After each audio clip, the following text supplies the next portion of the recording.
The first time Mark Bennett tried to make his wife disappear, he chose the brightest room in the building to do it. Laura Bennett was standing beneath the crystal chandeliers at the annual charity gala for Bennett Custom Homes. The ballroom was full of clients, contractors, donors, and people who smiled wider when money was in the room. She wore a dark blue dress she had saved for all spring. Nothing flashy, nothing desperate.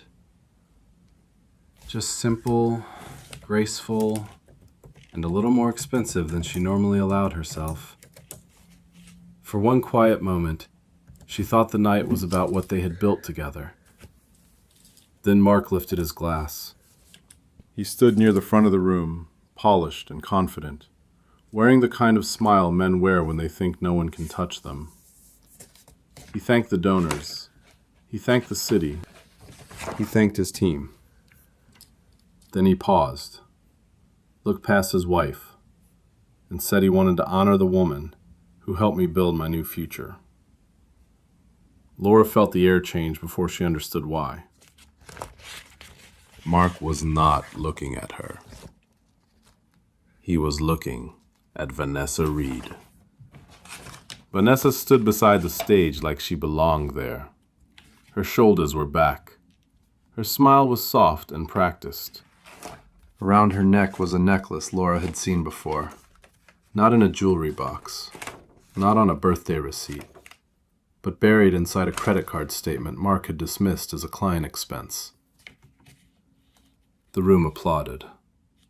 That was the part Laura would remember later. Not the words. Not even Vanessa's smile. The applause. Hundreds of hands clapping for a betrayal they did not yet understand. Laura stepped forward, careful not to make a scene. She did not raise her voice.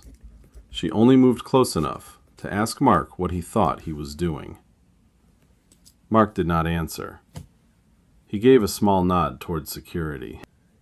A man in a black suit approached her with the kind of politeness that makes humiliation feel even colder.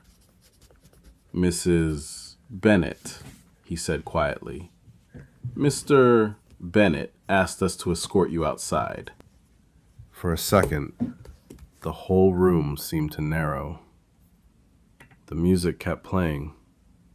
People looked away, then looked back. Nobody wanted to be caught staring. But everyone wanted to know what kind of wife gets removed from her own husband's gala. Laura did not scream. She did not slap anyone. She did not give Mark the ugly little scene he had clearly been waiting for. She looked at Vanessa. Then she looked at Mark. Then she looked down at her phone. There was one message from Patricia Cole, her attorney. "Do not react. The child support file is enough." And that was when Laura understood something most people learn too late. When betrayal finally steps into the light, it usually thinks it has already won. If you believe lies should eventually meet the truth, stay with this story. And subscribe for more stories about betrayal, divorce, custody battles, and the quiet moments when people take their power back. Laura Bennett was 52 years old, and she had never been the type of woman people noticed first. She did not enter rooms looking for attention. She did not laugh louder than everyone else. She did not dress to compete with younger women, and she never learned how to turn her pain into a performance. She was practical, sometimes too practical. She saved coupons she never used. She kept old receipts in a kitchen drawer because, in her mind, paper had a way of mattering later. She could be stubborn. She could stay quiet when she should have spoken sooner. And when something hurt her deeply, she had a bad habit of folding it up inside herself and calling it patience. But for 24 years, Laura was the person who kept the Bennett family standing. When she married Mark, There were no chandeliers, no company banners, no heavy invitations printed on thick cream paper. Their wedding was held in a rented hall with bad carpet, folding chairs, and a cake that leaned slightly to one side by the end of the night. Their checking account looked exhausted before they even started their honeymoon. Mark was a builder then, a real one. He came home with sawdust on his boots, cuts across his knuckles, and that tired, satisfied look of a man who had earned every dollar the hard way. Laura worked part-time as a bookkeeper and took extra hours whenever she could get them. She knew how to stretch grocery money.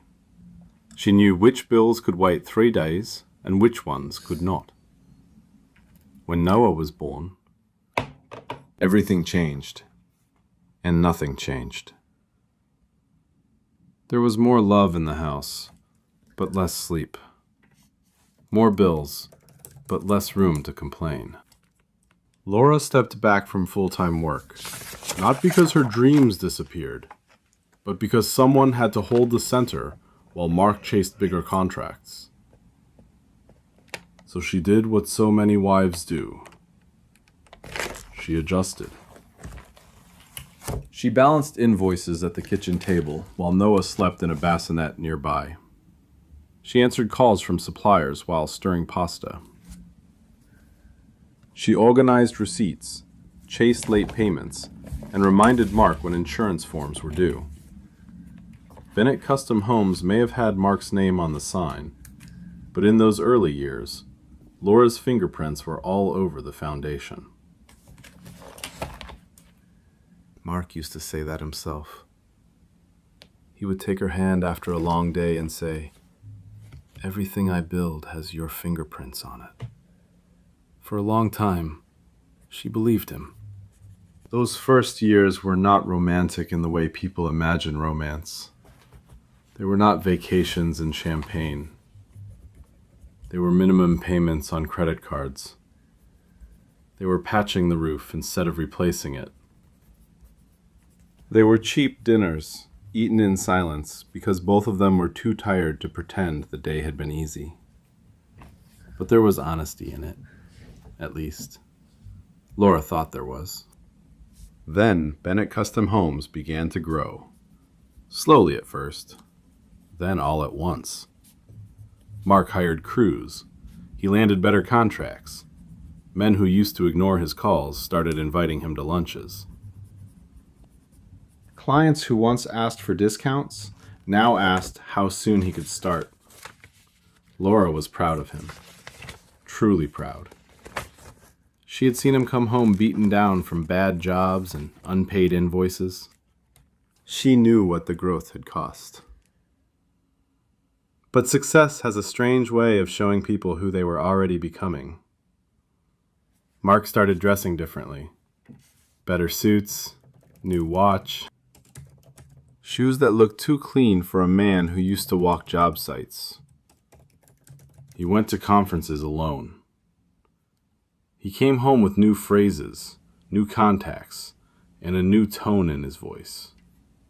He stopped saying "we" when he talked about the company. Everything became my team, my clients, my growth, my vision. Little by little, Laura disappeared from the story. At first, Mark made it sound reasonable. He told her the company had grown too complex. He said the accounts needed professional systems now.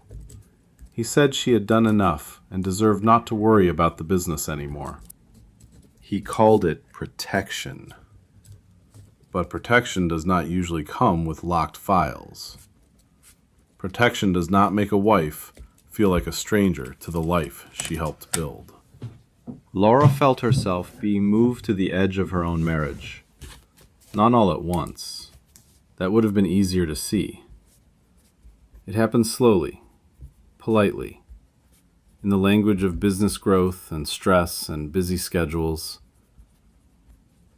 One conversation at a time. Mark took the money out of her hands. Then the decisions. Then the truth. Noah was 15 by then, smart, observant, and quiet in the way children become quiet when they sense adults are hiding something. He still asked about homework and basketball practice. He still left sneakers in the hallway and cereal bowls in the sink. But he had started watching his parents at dinner. He noticed when Mark came home late. He noticed when Laura stopped asking where he had been. He noticed the silence. That was why Laura stayed careful. She did not want her son to become the witness to every crack in his parents' marriage. She did not want him carrying adult pain before he even had a driver's license. So she swallowed more than she should have. She gave Mark chances he had not earned. She told herself stress could make a man selfish. She told herself success could make a man temporarily stupid. Looking back, the gala was not the beginning. It was only the first time Mark humiliated her in public. The private signs had been there for almost a year. The first one was the company laptop. For years, Laura had used it to check invoices, vendor payments, insurance documents, and tax folders. Then, one evening, the password changed. No warning. No conversation. Just a locked screen where access used to be. When she asked Mark about it, he barely looked up from his phone. He said the insurance carrier required tighter controls. He made it sound dull and official. That was how most of his lies entered the house. They did not kick the door open. They walked in wearing a work jacket and carrying a clipboard. Laura accepted the explanation because part of her still wanted to. Then came the second phone. Mark said it was for subcontractors who called too late and too often. He said he needed to separate business from home. But Laura noticed the phone never stayed in the open. It sat face down on counters. It went with him into the garage. He charged it in his truck instead of beside the bed. When she mentioned it, Mark sighed. Not a guilty sigh. Worse, a tired sigh. The kind a man gives when he wants his wife to feel like the burden is not his behavior, but her question. After that, his language changed. Laura was no longer careful. She was negative. She was no longer experienced. She was old-fashioned. She was no longer observant. She was too suspicious. If she asked why expenses were rising, Mark told her she did not understand scale.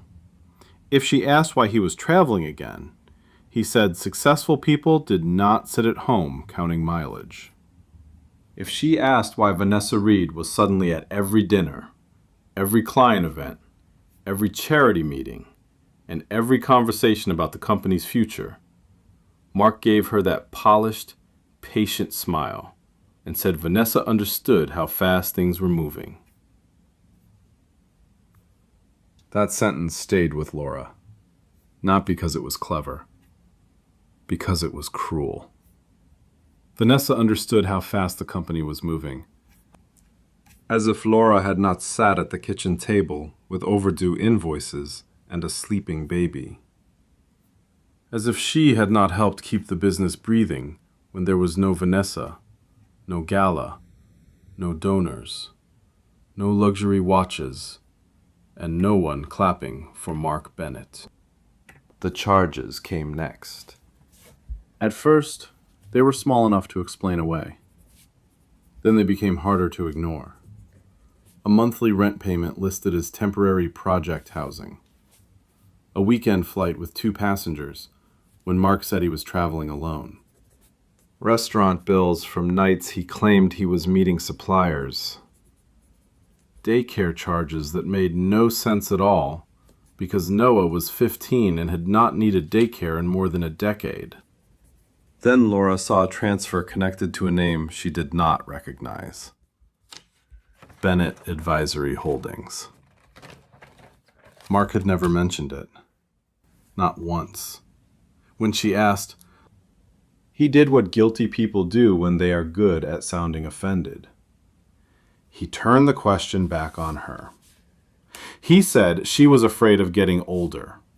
He said she was jealous of younger women.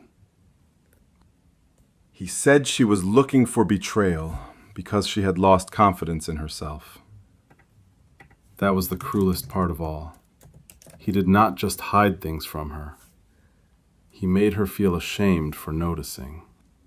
Still, Laura did not have the whole truth. Not yet. She had pieces. A strange rent payment, a second phone, a locked laptop, a necklace buried in a statement.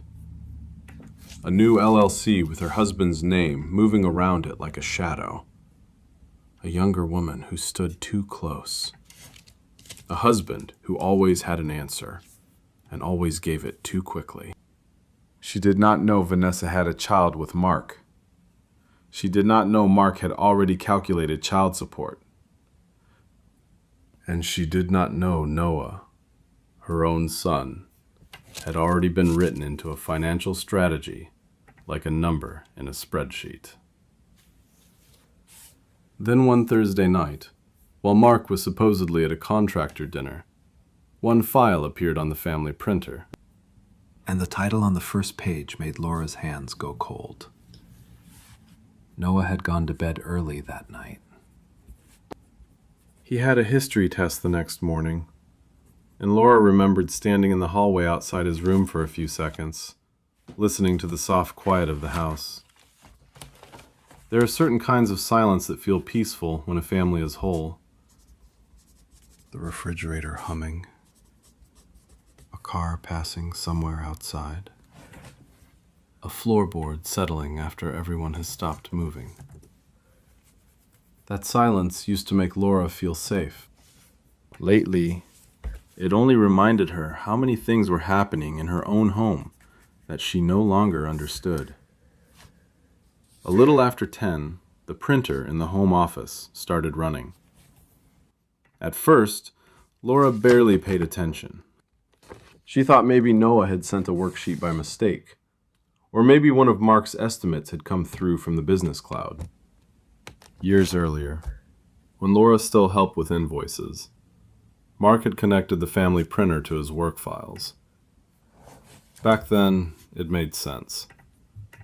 Receipts, tax folders, vendor statements, estimate sheets. They all passed through that little home office like the house itself was part of the company. She almost ignored it. Then the printer stopped after 3 pages. Not one page.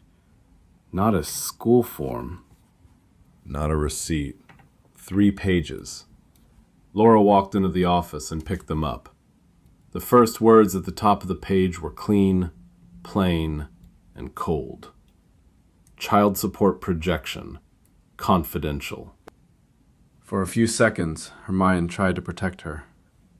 She told herself it had to be a client file. Mark worked with homeowners going through divorce sometimes. Builders hear more family secrets than people realize. Couples split. Houses get sold. Renovations stop halfway through because love does not always survive a mortgage and a contractor's schedule. Then she saw Mark's name. Mark Bennett. Below it was Vanessa Reed.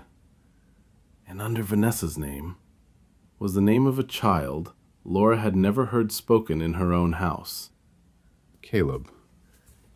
18 months old. Laura stood there with those papers in her hand, and later she would remember one strange thing. Her hands did not shake. She did not drop the pages. She did not run for the phone. Something inside her went very still, like her body understood what her heart had not caught up to yet. Panic would not save her. Noise would not save her. The truth was sitting in black ink, And for the first time in months, Mark was not there to explain it away. The file was not just about child support. It was a plan. A careful one. There were calculations based on Mark's visible income. Then there was another column showing what support might look like if certain bonuses were moved through Bennett Advisory Holdings. A note in the margin said, "Reduce visible income before filing." Laura read it once. Then again. Then a third time. Because sometimes the mind refuses to believe cruelty when it arrives in professional language. Another line cut even deeper. Seek 50-50 custody with Noah to offset support exposure. That was the sentence that changed the temperature in the room. Laura could understand betrayal, at least in the way adults understand terrible things. She could understand lust. She could understand ego. She could even understand a man lying because he was selfish and afraid of losing what he wanted. But this was something else. This was Mark looking at their son and seeing leverage. Not a boy who needed rides to school. Not a teenager who still got quiet when adults argued. Not Noah, who hated conflict so much he would clean the kitchen just to keep the house calm. A number, an offset, a way to reduce what Mark owed for the life he had built behind Laura's back. The apartment rent Laura had seen before was there too, listed as project housing. Caleb's daycare was being paid through a business account. The jewelry, the dinners, the flights, the weekend trips, all those little charges Mark had waved away as business growth had not been random. They were pieces of another household, another family, another life. And Laura had helped pay for it. That was the part that made the room feel smaller. Mark had used money she had helped earn through a company she had helped build to fund a woman he had placed beside him while Laura was being slowly pushed out of her own marriage. The affair hurt. The child hurt more. But Noah was the wound underneath both. Mark was not only hiding a child with Vanessa, he was preparing to use the child he had with Laura as a shield. Not because he suddenly wanted to become a better father. Not because he had woken up one morning missing baseball practice or school meetings or dentist appointments, but because custody could change money. That was when Laura understood the difference between a weak man and a dangerous one. A weak man lies. A dangerous man organizes the lie. Laura wanted to call him. Every part of her wanted to hear his voice stumble. She wanted to ask who Caleb was. She wanted to hear him say Vanessa's name with fear in it. She wanted one honest sentence from the man who had turned marriage, fatherhood, and money into a spreadsheet. But another thought came back to her. Years earlier, a friend of hers had gone through a brutal divorce. That woman had said something Laura never forgot. Do not confront someone who controls the money before you know where the money went. So Laura did not call Mark. She did not send a message. She did not wait in the kitchen with the papers spread out like a trap. She took photos of every page, slowly, clearly, one at a time. Then she put the originals into a large envelope and hid it behind old tax folders in the laundry room cabinet, in a place Mark would never look because Mark had stopped believing Laura's papers mattered.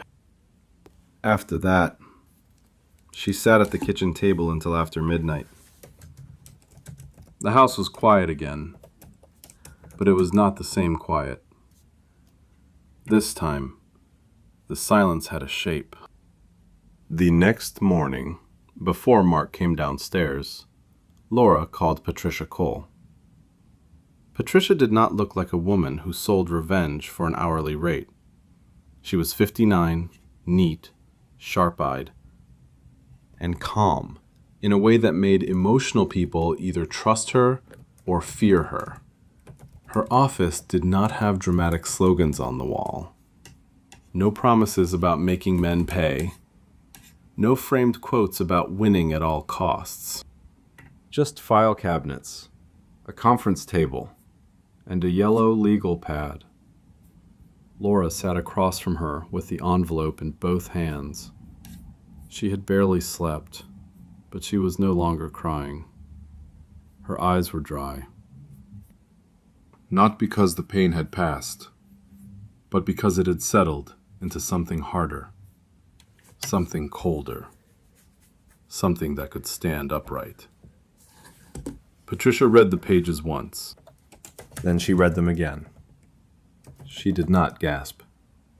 She did not call Mark a monster. She did not make Laura feel better by pretending the next few months would be easy. She placed the papers flat on the table and looked at her. According to what you have shown me, in this state, documentation may matter, Patricia said, but only if we collect it cleanly. That became the rule. No hacking, no spyware, no guessing passwords, no breaking into accounts, no touching anything Laura did not have a legal right to access. Patricia was clear. If Laura had lawful access to a record, they would preserve it.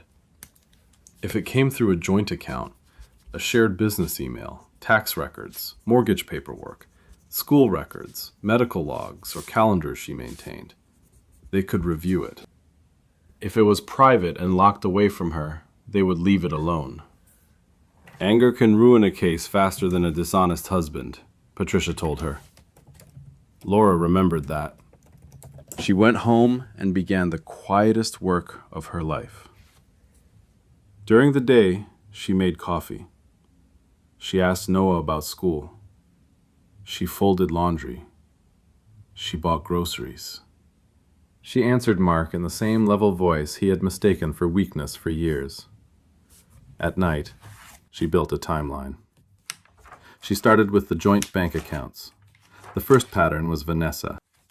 Money had been moving toward her every month, but never in a way that looked romantic. That was the trick. Nothing said mistress. Nothing said second family. The labels sounded professional. Consulting, housing, daycare reimbursement, temporary project support, client relations, soft words covering hard truths. Patricia knew where to look. She circled each transfer and wrote dates beside them. Patterns mattered. One strange payment could be explained. A year of them could not. Then came Bennett Advisory Holdings. Laura had never heard Mark say the name out loud. Not at dinner. Not in a business conversation. Not when he talked about taxes or overhead or cash flow. Yet money moved through that company like water behind a wall. Referral fees went there. Bonuses went there. Certain client payments appeared there when Laura expected them to show up inside Bennett Custom Homes. Funds were redirected, renamed, and tucked behind clean paperwork. Mark had been telling Laura the business was tight. He warned her about spending. He complained about taxes. He acted like every grocery bill was a personal attack. Meanwhile, that same LLC was paying for Vanessa's apartment, a leased SUV, jewelry, and a resort weekend Mark had called a contractor retreat. The insult was not only the money, it was the performance. Mark had played the exhausted provider at home while funding another household somewhere else. Custody was the next piece. A week after Laura found the file, Mark suddenly became interested in being more involved with Noah. It was almost insulting how clumsy the timing was. He started talking about father's rights. he said teenage boys needed their dads. He said if anything ever happened between him and Laura, he would expect equal time. Laura did not argue. She did not ask where this new devotion had been during the last 15 years. She opened the calendar app and began printing. Doctor visits, dentist appointments, parent-teacher conferences, counselor meetings, basketball pickups, pharmacy runs, school forms, emergency calls from the nurse, late-night fever notes, emails from teachers. Laura's name appeared again and again. Mark's name appeared rarely, and when it did, there was often a cancellation beside it. Job site emergency, client meeting, out of town, running late, cannot make it. Patricia studied the calendar and nodded once. This is not about punishing him, she said. This is about showing the real caregiving history. That sentence helped Laura breathe, because there is a difference between vengeance and documentation. Vengeance says, look what he did to me. Documentation says, here is what actually happened. Then Mark made his ugliest mistake. One evening, while Noah was upstairs, Mark told Laura she should be careful about making accusations.